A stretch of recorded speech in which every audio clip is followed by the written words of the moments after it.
এখানে নবম শ্রেণীর লেখচিত্রে আরেকটি শর্ট দেওয়া আছে। শর্টটিতে দেওয়া আছে 2x - 3y = 12। সমীকরণের লেখচিত্রটি y অক্ষকে যে বিন্দুতে যেতে স্থানাঙ্ক তার স্থানাঙ্ক কত? তাহলে আমরা জানি যে y অক্ষকে যে বিন্দু, তাহলে y অক্ষের সমীকরণ কি? এই y অক্ষের সমীকরণ যেটা, তার মানে এখানে যদি আমি লেখচিত্র আছি, মানে y অক্ষকে একটা বিন্দুতে ছেদ করবে, এক্স অক্ষে তাহলে কোনো যেতে পারবে না, y অক্ষের উপর একটা বিন্দুতে ছেদ করবে। তাহলে y অক্ষের সমীকরণ কি? তাহলে y অক্ষের সমীকরণ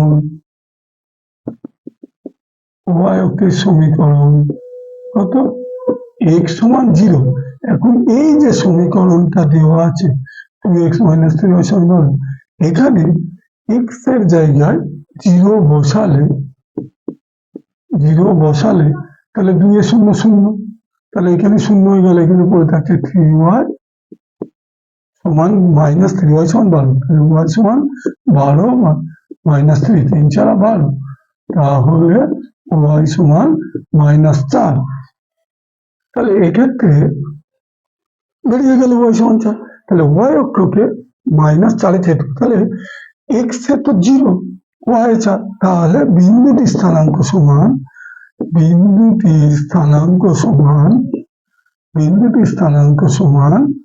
0 - 4। তাহলে যদি আমি লেখচিত্র রাখি, এই বিন্দুটা y অক্ষের উপরে এখানে, মানে x এ যাচ্ছে না, তাহলে উভয়কে -4 মানে এখানে ছেদ করলো। যেহেতু এটা মাইনাস, নিচের দিকে এটা তো y অক্ষ, এটা পেয়ে গেলাম বিন্দুটির স্থানাঙ্ক 0 - 4।